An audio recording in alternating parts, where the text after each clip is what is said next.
Ya, baik. Yang pertama di sini saya akan menjelaskan definisi dan sejarah finansial teknologi. Finansial teknologi adalah salah satu bentuk penerapan teknologi informasi di bidang keuangan. Alhasil, finansial teknologi ini muncul pertama kali pada tahun 2004 yang dikembangkan oleh Zopa, yaitu Institut Keuangan di Inggris. Finansial teknologi menjalankan jasa peminjaman uang, kemudian model keuangan baru melalui perangkat lunak seperti komputer. Dan ada inovasi yang berkembang saat ini dengan menggunakan prinsip jaringan komputer yang diterapkan pada bidang keuangan. Meski pada munculnya konsep finansial teknologi ini diperuntukkan bagi para startup atau wirausaha baru dalam pencarian investor untuk membiayai bisnisnya sendiri. Kemudian, finansial teknologi yang dikembangkan untuk startup dapat meningkatkan taraf hidup masyarakat. Pasalnya, startup fintech dapat menghadirkan merchant yang menerima pembayaran kartu debit dan kredit dengan biaya rendah, sehingga untuk memudahkan masyarakat dalam melakukan transaksi pembayaran maupun peminjaman. Dan untuk yang kedua, di sini saya akan menjelaskan tentang peraturan dan kekuatan dalam industri finansial teknologi. Sementara ini, Bank Indonesia sudah mengeluarkan peraturan nomor 18/40/PBI/2016 untuk mengatur proses pembayaran transaksi atau e-commerce agar lebih aman dan efisien. Dan selain itu juga, menurut sebuah POJK atau peranan Otoritas Jasa Keuangan, yaitu POJK nomor 17 POJK 01/2016 tentang layanan pinjaman meminjam uang berbasis teknologi informasi. Dalam peraturan ini Anda dapat mengetahui panduan dalam pelaksanaan bisnis fintech.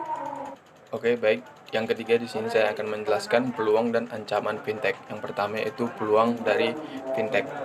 Yang pertama, meningkatkan literasi keuangan. Menurut survei literasi keuangan OJK saat ini, sekitar 40% masyarakat di Indonesia belum mempunyai akses langsung ke sektor keuangan termasuk perbankan. Yang kedua, meningkatkan etos kerja Indonesia dari sisi efisiensi.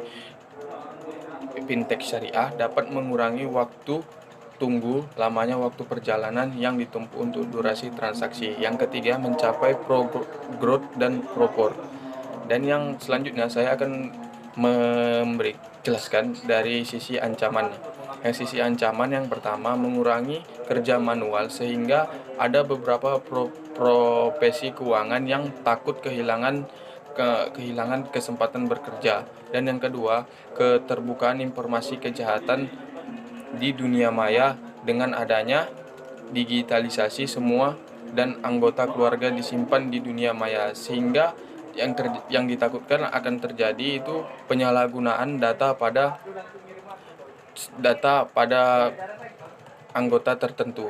Dan yang ketiga, kurangnya interaksi manusia akibat transaksi yang dilakukan secara digital. Ini saya akan menjelaskan peran fintech di Indonesia. Yang pertama yaitu mendorong pemerataan tingkat kesejahteraan penduduk.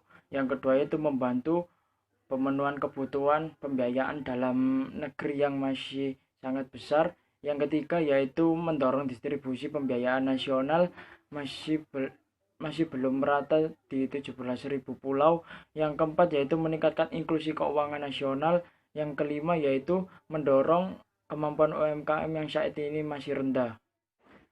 Dan selanjutnya yaitu risiko di industri fintech, yang yaitu ada perlindungan konsumen, yaitu ada dua. Yang pertama yaitu perlindungan dana, penggunaan potensi kehilangan maupun penurunan kemampuan finansial baik yang diakibatkan oleh penyalahgunaan, penipuan maupun force major dan kegiatan fintech. Yang kedua yaitu perlindungan data pengguna, isu privasi, penggunaan fintech yang rawan terhadap penyalahgunaan data baik yang disengaja maupun yang tidak disengaja, atau serangan hacker atau malware dan lain-lain. Dan yang kedua yaitu ada kepentingan nasional. Yang pertama yaitu anti pencucian uang dan pencegahan pendanaan terorisme, kemudahan dan kecepatan yang ditawarkan oleh fintech menimbulkan potensi penyalahgunaan untuk kegiatan pencucian uang maupun pendanaan terorisme. Dan yang kedua itu stabilitas sistem keuangan, perlu manajemen risiko yang memadai agar tidak berdampak negatif terhadap stabilitas sistem keuangan. Selanjutnya yaitu alasan fintech dapat berkembang dengan pesat di Indonesia. Yang pertama yaitu fintech memudahkan berbagai proses dalam bidang keuangan. Fintech juga membuka peluang usaha bagi generasi yang selalu aktif menyelesaikan masalah. Bila tidak temukan solusi, mereka akan membangun usaha startup dengan tujuan menghasilkan solusi bagi masyarakat. Dan yang kedua yaitu perkembangan teknologi yang menunjang fintech. Seiring dengan perkembangan teknologi, muncul sebuah peluang untuk membuat perusahaan berbasis online, misalnya saja dalam bidang keuangan. Karena ada peluang inilah perusahaan fintech terus bermunculan dengan misi memenuhi kebutuhan masyarakat untuk melakukan aktif keuangan secara online.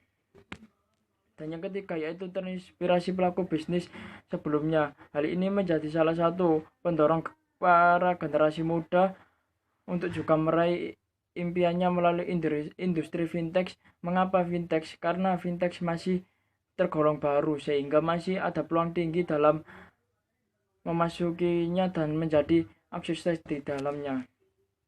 Dan yang keempat yaitu anggapan bisnis fintech yang fleksibel, karena baru sedikit peraturan yang melingkupinya. Industri fintech kerap dianggap fleksibel dan tidak kaku dibandingkan dengan bisnis konvensional. Oleh karena itu, industri ini menjadi lahan yang tepat bagi para bisnis muda ingin menyalurkan kreativitasnya dalam berbisnis. Dan yang terakhir yaitu penggunaan teknologi, software, dan big data.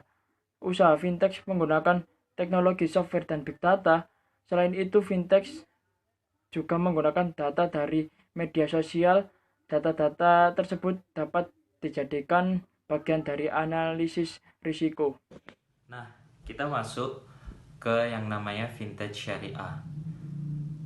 Tahun lalu, Otoritas Jasa Keuangan atau yang biasa disebut dengan OJK telah mengeluarkan regulasi tentang fintech, yaitu Peraturan OJK nomor 77/POJK.01/2016 pada tanggal 29 Desember 2016 tentang layanan pinjam meminjam uang berbasis teknologi dan informasi. Bank Indonesia juga mengeluarkan peraturan PBI 18/40 PBI/2016 pada tanggal 14 November 2016 tentang penyelenggaraan pemrosesan transaksi pembayaran. Hingga saat ini belum juga ada definisi secara syariah. Namun, peraturannya dapat kita simpulkan dengan kira-kira berbunyi Peraturan Penyelenggaraan Pemrosesan Transaksi Pembayaran yang mengikuti prinsip syariah. Nah, adapun skema fintech syariah yaitu ada beberapa macam. Yang cukup dikenal adalah yang memiliki platform peer-to-peer atau yang biasa disebut P2P dan crowdfunding. Akad yang biasa dipakai ialah akad mudharabah dan wakaf vintage. Nah, selanjutnya adapun perbedaan fintech dan perbankan. Meski perbankan dan fintech selintas tampak menawarkan layanan yang sama, namun sebenarnya terdapat perbedaan yang mendasar di antara keduanya. Yang pertama, periode tenor pengembalian pinjaman. Layanan fintech di Indonesia biasanya menerapkan tenor yang relatif pendek sekitar 1 hingga 24 bulan. Sebaliknya, perbankan lebih suka menawarkan tenor yang lebih panjang. Yang kedua, besarnya jumlah pinjaman. Layanan fintech nyaris tidak mungkin memberikan pinjaman dengan jumlah yang sangat besar, misalnya puluhan atau ratusan miliar. Sebaliknya, kekuatan perbankan juga untuk memberikan pinjaman dengan nilai tinggi yang tidak diragukan lagi.